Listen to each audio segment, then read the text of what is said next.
ഒരു ബെഡ്റൂമിടെ കയറിയാൽ പിന്നെ ഇറങ്ങണ എതിരാന്ന് അറിയില്ല. അതിനകത്ത് കയറിയാൽ നമുക്ക് വഴി തെറ്റി പോകും. അത് പണിത് വാർത്തൊക്കെ തീർന്നു. 32 ബെഡ്റൂമുണ്ട്. ആ സമയത്താണ് അന്ന് ദുബൈയില് UAE എക്കോണമിക് ക്രൈസിസ് ഉണ്ടാക്കുന്നത്.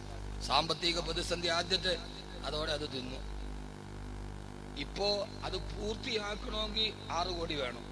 ഇനി അത് വിൽക്കാന്ന് വിചാരിച്ചാൽ വേറെടുത്ത് വാങ്ങിക്കൂല. അങ്ങനെ തന്നെ കിടപ്പുണ്ട്. വീടൊക്കെ വെക്കുന്ന കാര്യത്തിൽ നമുക്ക് ചില പ്ലാനും പദ്ധതിയൊക്കെ ഉണ്ട്. ഇങ്ങനെ അങ്ങോട്ട് നമ്മളങ്ങനെ ആവാൻ പാടില്ല. അതിനിട്ട് ഒരാൾ മേടിക്കുവോ? ഇല്ല. ഇനി അത് പൂർത്തിയാക്കാൻ പറ്റുമോ? ചിരിക്കാനും പറ്റൂല, കരയാനും പറ്റൂല. യഥാർത്ഥത്തിൽ മതിയായ സൗകര്യങ്ങളുള്ള ഒരു വീട്, അൽഹംദുലില്ലാഹ് തെറ്റൊന്നും ഇല്ല. പക്ഷേ 1 വീടാണ്. 2 അള്ളാഹു നമ്മുടെ വീട് നല്ല വീടാക്കി തരട്ടെ. ചില വീടുകളിൽ ചില പ്രയാസങ്ങളൊക്കെ ഉണ്ടാവും. അത് മാറ്റാൻ വഴികളുണ്ട്. ആ വഴി പോയിക്കോളൂ.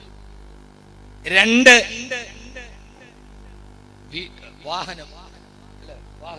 നല്ല ഒരു വാഹനം. നമ്മൾ പറയില്ല ആ വണ്ടി നല്ല ബറക്കത്താണ്. ഓ, ആ വാഹനം എന്താ ഒരു ബറക്കത്ത്. അങ്ങനെയുണ്ട്. ഒരു ബറക്കത്തുള്ളൊരു വാഹനം കിട്ടുക. ചില ആളുകൾ ചില വണ്ടിയൊക്കെ എടുത്ത് അതോടെ അവന്റെ ജാതകം തന്നെ തിരിച്ചിടും എന്ന് ആളുകൾ ഹിന്ദുക്കളൊക്കെ പറയാറുണ്ട്. നമുക്ക് പിന്നെ ജാതകം എണ്ണാൻ കിട്ടുന്നില്ല. അവൻ അതോടെ തീർന്നു. ചില 12-10 SC ലോറിയൊക്കെ എടുത്താൽ ചിലപ്പോൾ അവൻ തീരണ അതിനകത്ത്. 3 വീട്, വാഹനം, 3 ഭാര്യ. ഈ ഭാര്യ എന്ന് പറയുന്ന സാധനം കിട്ടിയതാണ്. ഇല്ലെങ്കിൽ തുഷീബുക്ക കപില മഷീബിക്ക. അലി റളിയല്ലാഹു അൻഹു പറയണ പോലെ നരയ്ക്കാൻ പ്രായം എത്തുന്നതിന് മുമ്പേ നീ നരയ്ക്കാൻ തുടങ്ങി. തുഷീബുക്ക, ഭാര്യയെ കുറിച്ച് പറഞ്ഞ തുഷീബുക്ക കപില മഷീബിക്ക. നരയ്ക്കാൻ പ്രായം ആയിട്ടില്ല, അതിന് മുമ്പേ നര തുടങ്ങി. എന്താ കാര്യം? ഭാര്യ വളങ്ങടങ്ങടെ ഇടങ്ങേറായിട്ട് തലയൊക്കെ അങ്ങോട്ട് ചൂട് പിടിച്ചിട്ട് നരയ്ക്കാൻ തുടങ്ങും. പെണ്ണ് എന്ന് പറയുന്ന സാധനം അള്ളാഹു നൽകുന്ന വലിയൊരു അനുഗ്രഹമാണ്. പോയി പെണ്ണ് കണ്ടു. ആളുകളൊക്കെ പറയണൊക്കെ കേട്ടിട്ട് കൊള്ളാന്ന് കരുതി കെട്ടി. പിന്നല്ലേ ഇത് അറിയണത്. ഈ സാധനം നോക്കിയിട്ട് കെട്ടാ. ഇത് ചക്കയൊന്നും അല്ലല്ലോ, കുത്തി നോക്കിയിട്ട് കെട്ടാൻ. ചക്ക എന്താ പറയണ? ചക്ക ഇങ്ങനെ നമ്മള് മൂത്തോന്നറിയാൻ വേണ്ടി ഇവിടെ എന്താ പറയാ? പോണ്ടല്ലേ? എന്തായാലും ഈ ചക്ക പ്ലാവി കിടക്കുമ്പോ മൂത്തോന്നറിയാം. അങ്ങനെ കമ്പി വെച്ചിട്ട് ചൂഴ്ന്ന് നോക്കും. അപ്പൊ കുരുവിന്റെ നിറം നോക്കിയാൽ അറിയാം. കുരുവിന്റെ തൊലിക്ക് നല്ല തവിട്ട് നിറമാണെങ്കിൽ, ബ്രൗൺ കളറാണെങ്കിൽ മൂത്തിട്ടുണ്ട്. അല്ല വെറും പച്ച കളറാണെങ്കിൽ മൂത്തിട്ടില്ല. ഇതറിഞ്ഞൂടെ? ഇനി പിന്നെ തിരുമതിയും ബുഖാരി ഓതണം. അപ്പൊ അമ്മാതിരി പെണ്ണെന്ന് പറയുന്ന സാധനം ഇപ്പൊ ഇത് മൂത്തത് ചൂഴ്ന്ന് നോക്കിയിട്ട് മൂത്തോ മോർച്ചോട്ടോ അടുത്തോട്ട് നോക്കട്ടെ നല്ലല്ലോ. ഇത് അള്ളാഹു നൽകുന്ന ഒരു അനുഗ്രഹമാണ്. അള്ളാഹു സുബ്ഹാനഹു വ തആല അനുഗ്രഹത്തെ അള്ളാഹു നിലനിർത്തി തരുമാറാകട്ടെ. അതുകൊണ്ട് ആദ്യമുണ്ടാകേണ്ട തൂണേതാ? അൽ മർഅത്തു സാലിഹാ. അള്ളാഹു നമ്മളെ സാലിഹാക്കി തരട്ടെ. നമ്മുടെ ഭാര്യമാരെ അള്ളാഹു സാലിഹത്തുകളാക്കി തരട്ടെ. ഇന്ന് കേരളത്തിൽ ഏറ്റവും കൂടുതൽ കേസുകൾ കിടക്കുന്ന ക്രിമിനൽ കോടതിയിലല്ല, കുടുംബ കോടതിയുടെ വരാന്തകളിലാണ്. വാപ്പയും ഉമ്മയും പരസ്പരം അവകാശവാദങ്ങൾ പറഞ്ഞു കൊടുക്കാനുള്ളത് മുഴുവനും വാങ്ങി തിരിച്ചു കൊണ്ടുപോകുമ്പോ കോടതി വരാന്തയോ ഭാര്യ ഭർത്താക്കന്മാര് പിരിഞ്ഞു പോകുമ്പോ ആരുടെ കൂടെ പോകണമെന്നറിയാതെ ആ കോടതിയുടെ വരാന്തയിൽ പൊട്ടിക്കരയുന്ന പൊന്നുമക്ക് വാപ്പ വാപ്പയുടെ വഴിക്ക് പോയി, ഉമ്മ ഉമ്മയുടെ വഴിക്ക് പോയി. ആരുടെ കൂടെ പോകണമെന്നല്ലാതെ ഉമ്മയുടെ വാത്സല്യവും വാപ്പയുടെ സ്നേഹവും നഷ്ടപ്പെട്ട കുരുന്നുമക്ക് കേരളത്തിൽ കുമിഞ്ഞുകൂടുമ്പോ എന്റെ പ്രിയപ്പെട്ട സഹോദരാ,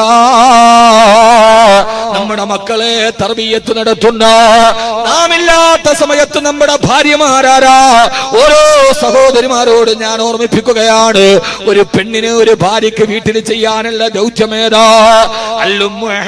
തർബിയത്തിൽ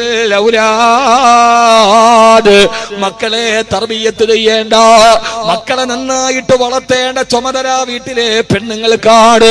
ഭർത്താവ് വെളിയിൽ പോകുമ്പോ ആ സമയത്ത് ഭാര്യയോട് ഭാര്യ മക്കളെ വിളിച്ചിരുത്തിയിട്ട് ആ മക്കളെ നന്നായി വളർത്താൻ, അവരെ വിശുദ്ധമായ ഖുർആൻ ഓതിപ്പിക്കാൻ അല്ലാഹു നമുക്ക് തൗഫീഖ് നൽകട്ടെ. അതുകൊണ്ട് നമ്മുടെ വീടുകൾ ഒരു നല്ല ഭാര്യയിലൂടെ വീടുകൾ നന്നാവണം.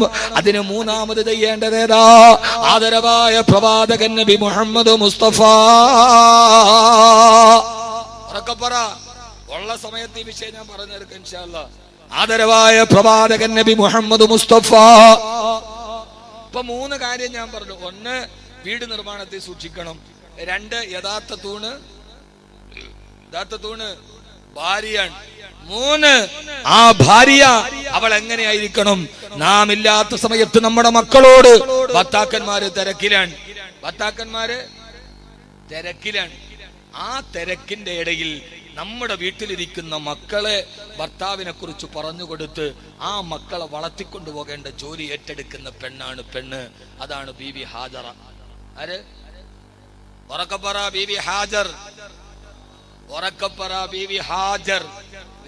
നമ്മളിപ്പോ പെണ്ണ് കെട്ടുമ്പോ നോക്കണത് നല്ല മൊഞ്ചുണ്ടോ, വെളുപ്പുണ്ടോ, പണമുണ്ടോ. ആ പെണ്ണ് കിട്ടിയാൽ എല്ലാം ആയി. കുറച്ച് വെളുപ്പുണ്ടെങ്കിൽ എല്ലാം ആയി എന്നാണ് കുട്ടികളെ നിങ്ങളുടെ ധാരണ. ആ വെളുപ്പൊക്കെ ഒന്ന് സുറൂറ് ഷഹർ ഹുമൂമു ദഹർ, അതിനപ്പുറത്തോട്ടൊന്നും ഇല്ല. ഈ വെളുപ്പ്, സൗന്ദര്യം, അതൊക്കെ ആസ്വദിക്കുന്നതിനൊരു പരിധിയുണ്ട്. ഇങ്ങോട്ട് നോക്ക്, എന്നെ നോക്ക്. എല്ലാ ചെറുപ്പക്കാരും വെളുത്ത പെണ്ണാണ്, കറുത്തത് ആർക്കും വേണ്ട. ഒരു വെളുപ്പൊക്കെ എത്ര? ഒരു മാസം. അലി റളിയല്ലാഹു അൻഹു പറഞ്ഞു, കല്യാണത്തിന്റെ നിർവചനം ചോദിച്ചപ്പോ സുറൂറ് ഷഹർ, വുജൂബുൽ മഹർ, സുറൂറ് ഷഹർ, ഹുമൂമു ദഹർ. മഹർ നിർബന്ധമാവും. സുറൂറ് ഷഹർ കല്യാണം എന്ന ഒരു മാസത്തെ ആനന്ദം. പിന്നെ ഹുമൂമു ദഹർ മരിക്കണവരെ മനപ്രയാസം. ഇതാണ് കല്യാണം എന്ന് അലി റളിയല്ലാഹു അൻഹു രേഖപ്പെടുത്തിയതുപോലെ യഥാർത്ഥത്തിൽ ഞാനൊരു ഭാര്യയെ നിങ്ങൾക്ക് പരിചയപ്പെടുത്തി തരാം. പറഞ്ഞുതരട്ടെ? അള്ളാഹു നമ്മുടെ ഭാര്യമാരെ അങ്ങനെ ആക്കട്ടെ. വെളുപ്പ് വേണ്ട, മൊഞ്ചത്തി വേണമെന്നില്ല. മലപ്പുറംകാര് പറഞ്ഞ പോലെ അങ്ങനെ സൊറുക്കും ഒന്നും ഇല്ലെങ്കിലും ഓളൊരു ഓളാണ്, അങ്ങനെ ആവണം. അതേതാണ് അവൾ? ഒരു പെണ്ണ്. എൻ്റെ പൊന്ന് കാസർഗോഡ് കുട്ടികളെ, നിങ്ങളോട് വലിയ ഇഷ്ടത്തിൽ ഞാൻ പറയാം, സൗന്ദര്യം മാത്രം നോക്കരുത്. കാരണം അസാ ഹുസ്നുഹുന്ന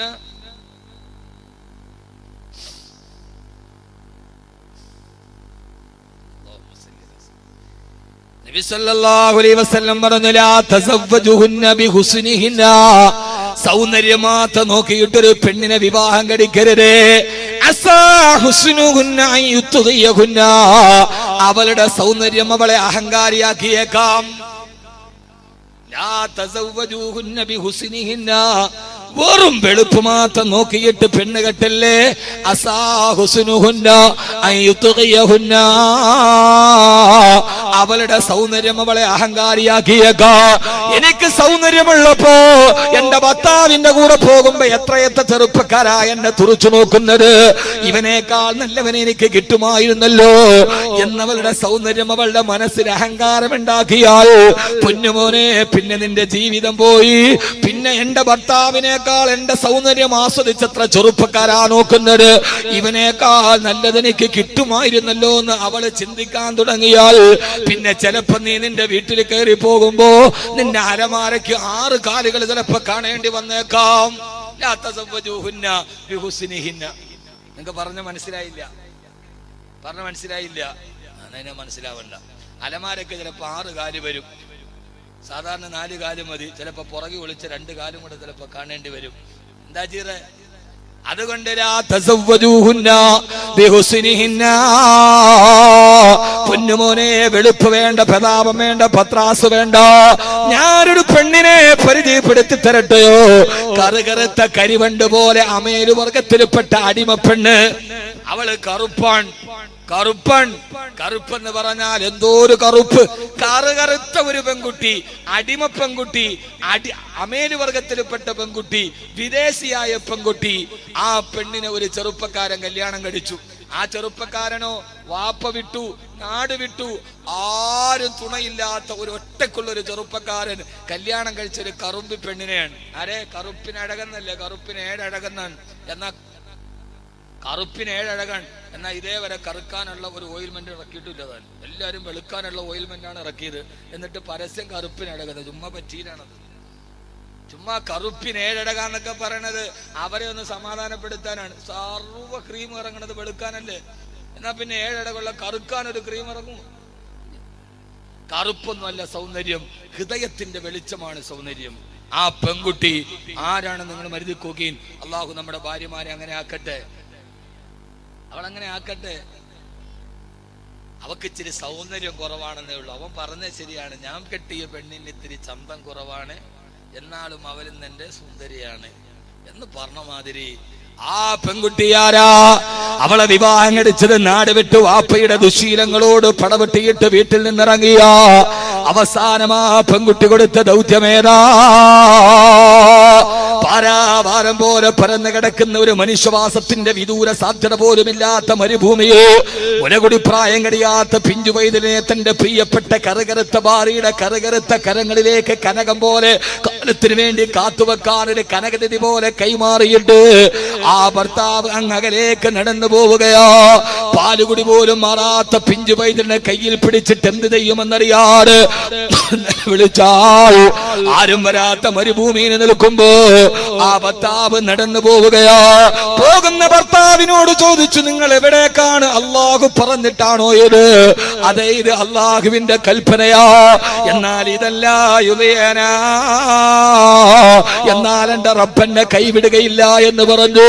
പൊന്നുമോനെ, ആ പാവപ്പെട്ട പെണ്ണ്, ഏകാഗിയായ സുബദ്വീപിൽ എവിടെയപ്പെട്ട പെണ്ണ്, ആ കുഞ്ഞവിടെ കിടന്നിട്ട് ഒരു തുള്ളി വെള്ളത്തിന് വേണ്ടി പൈതാഹം കൊണ്ട് നിലവിളിക്കുമ്പോ ആ പ്രിയപ്പെട്ട പിഞ്ചു പൈതലിനെ കൈവാലയത്തിന്റെ മത്താവിൽ കൊണ്ടുപോയി കിടത്തു. മക്കയുടെ മറുഭാഗത്തുള്ള സഫാമലയുടെ പാറക്കെട്ടിൽ കയറൂ. ഒരിറ്റ് വെള്ളത്തിന് വേണ്ടി ഓടി നടക്കുമ്പോ അങ്ങകലെ സഫാമലയുടെ പാറക്കെട്ടിൽ നോക്കുമ്പോ കൈവാലയത്തിന്റെ മത്താവിൽ വെച്ച പിഞ്ചു പൈതലിനെ തിന്നാൻ ചെന്നായ വരികയാ. ഇറങ്ങി ഓടാൻ സമയമില്ല. ആരുമില്ലാത്ത മരുഭൂമിയിൽ ഭർത്താവ് ഉപേക്ഷിച്ചിട്ട് പോയ പിഞ്ചു പൈതലിന് ചെന്നായ തിന്നാൻ പോകുമ്പോ സഫാമലയുടെ കരിമ്പാറക്കെട്ടിന്റെ മുകളിലിരുന്നിട്ടൊരു പാവപ്പെട്ട ഭാര്യ ആകാശത്തേക്ക് കൈകളിയെത്തി, റബ്ബേ, എന്റെ പൊന്നുമോനെ നിന്നെ ഏൽപ്പിച്ചിട്ടാണ് ഹാദറ ഈ പാറക്കെട്ടിൽ വന്നത്. എന്റെ പൊന്നുമോന് പൈതാഹത്തിന് ജലം കൊടുക്കാൻ ആ ചെന്നായെ സിട്ടിച്ചത് നീയാ, എന്റെ കുട്ടിയെ ഒറ്റക്കാക്കിയത് നീയാ. ഹസ്ബി അല്ലാ, എനിക്കെന്റെ റബ്ബ് മതി.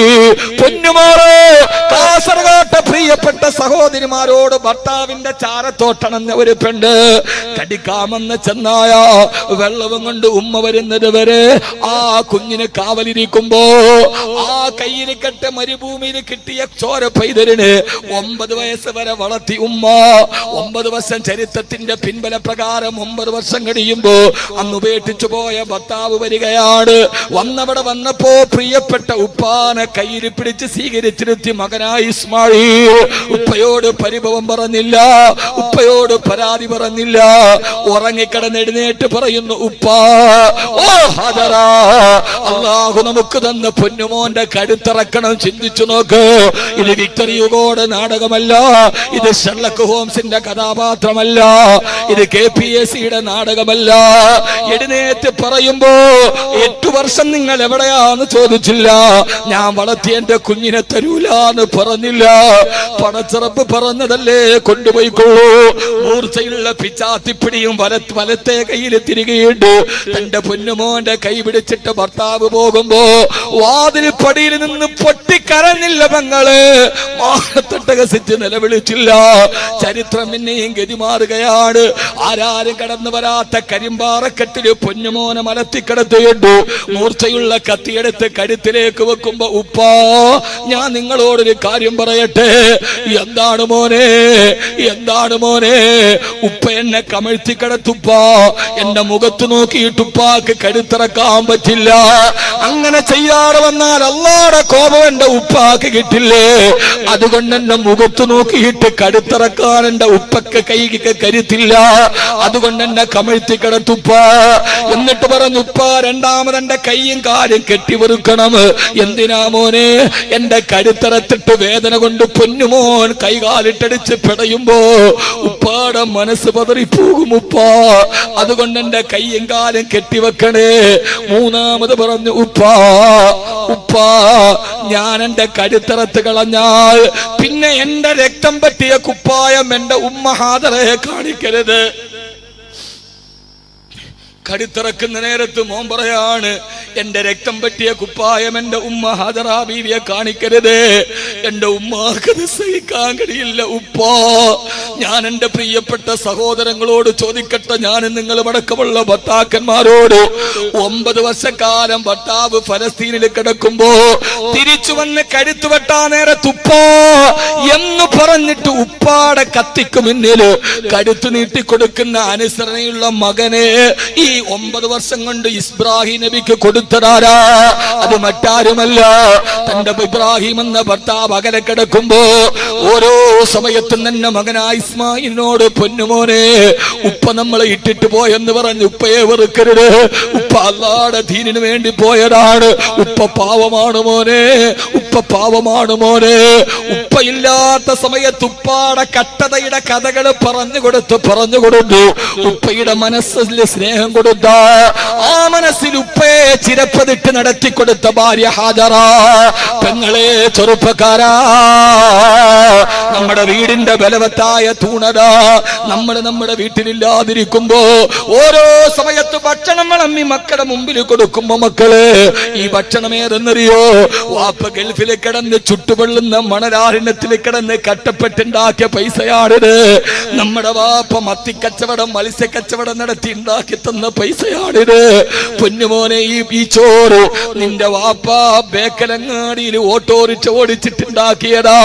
നിന്റെ വാപ്പ ഈ ഒരു തരി ചോറിന് വേണ്ടി എത്ര കട്ടപ്പെട്ടിട്ടുണ്ടെന്നറിയോ കൺമണിയെ?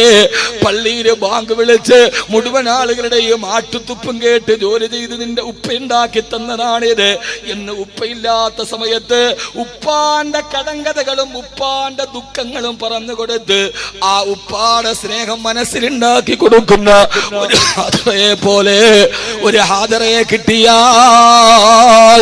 അല്ലാഹുവിന്റെ ഖുർആൻ അതാണ് പറഞ്ഞത്. ആ രീതിയിൽ നിനക്ക് നിന്റെ ഹാജറയെ കിട്ടുക, എന്നിട്ട് നിന്റെ മക്കളെ നന്നായിട്ട് വളർത്തുക. വാപ്പ ഗൾഫിൽ കിടക്കുമ്പോഴും മക്കളെ നന്നാക്കി വളർത്തുക. അങ്ങനെ ഒരു ഭാര്യയായി മാറാൻ എന്റെ പ്രിയപ്പെട്ട ബേക്കല പെണ്ണുങ്ങളോട്. അങ്ങനെ ഒരു ഭാര്യ എങ്ങനെയാകണം? ഭർത്താവില്ല, അവൻ പാവപ്പെട്ടവൻ, ഗൾഫിലാണ്, അല്ലെങ്കിൽ അവൻ ജീവിതത്തിൽ വിദൂരത്താണ്. ആ സമയത്ത് തന്നെ മക്കളെ പഠിപ്പിച്ചു കൊടുക്കുന്ന കേരളത്തിന്റെ ആത്മീയതയുടെ ഏറ്റവും വലിയ താരകമായ കടലുണ്ടിപ്പുഴയുടെ തീരങ്ങളുടെ തൊട്ടടുത്ത് ഈ ലോകത്തിന് ശാന്തിയുടെ മന്ത്രം പറഞ്ഞു കൊടുത്ത നമ്മുടെ പ്രിയപ്പെട്ട നേതാവ് പാണക്കാട് സയ്യിദ് മുഹമ്മദ് അലി ശിഹാബ് തങ്ങളുടെ പൊന്നുമോന് വാപ്പയെ നടനത്തിലും പാപത്തിലും അതേപടി അനുഗ്രഹിച്ച മഹാനായ പാണക്കാട് മുനവ്വർ അലി ശിഹാബ് തങ്ങൾ ഗൾഫ് സത്യധാരയുടെ ലോഞ്ചിങ്ങിൽ ഒരു ലേഖനം എഴുതുന്നുണ്ട്. എന്നിട്ട് മോനെ എഴുതി വെക്കുകയാണ് ഉമ്മയെ കുറിച്ച്. എഴുതുന്ന ആരെ കുറിച്ചിട്ടാണ്? ഉമ്മയെ കുറിച്ച്. ഞങ്ങളുടെ പ്രിയപ്പെട്ട ഉപ്പാണ് ഞങ്ങളുടെ ജീവിതത്തിൽ ഞങ്ങൾക്ക് കിട്ടിയിട്ടില്ല. ദേശത്തും വിദേശത്തുമുള്ള ആയിരക്കണക്കിന് ആളുകൾ അവരുടെ പരാതിയുടെയും പരിഭവങ്ങളുടെയും പാണ്ടക്കെട്ടുമായി പാണക്കാട് ചാരുകസേരയിൽ കിടക്കുന്ന ഉപ്പാന്റെ മുമ്പിൽ തിരക്ക് കൂടുമ്പോ രാവിലെ മുതൽ രാത്രി വരെ ആളുകളുടെ പ്രയാസം കേൾക്കാൻ ഉമ്മറപ്പടിയിലിരിക്കുമ്പോ ഉപ്പാനെ ഞങ്ങൾക്ക് കിട്ടാറില്ല.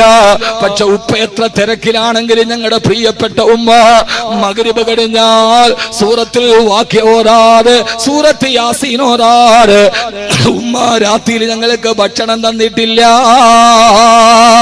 ആരാണ് എഴുതി വെക്കുന്നത്? പാണക്കാട് സയ്യിദ് മുഹമ്മദ് അലി ശിഹാബ് തങ്ങളുടെ ഭാര്യയെ കുറിച്ച് സയ്യിദ് മുനവ്വർ അലി ശിഹാബ് തങ്ങൾ തന്റെ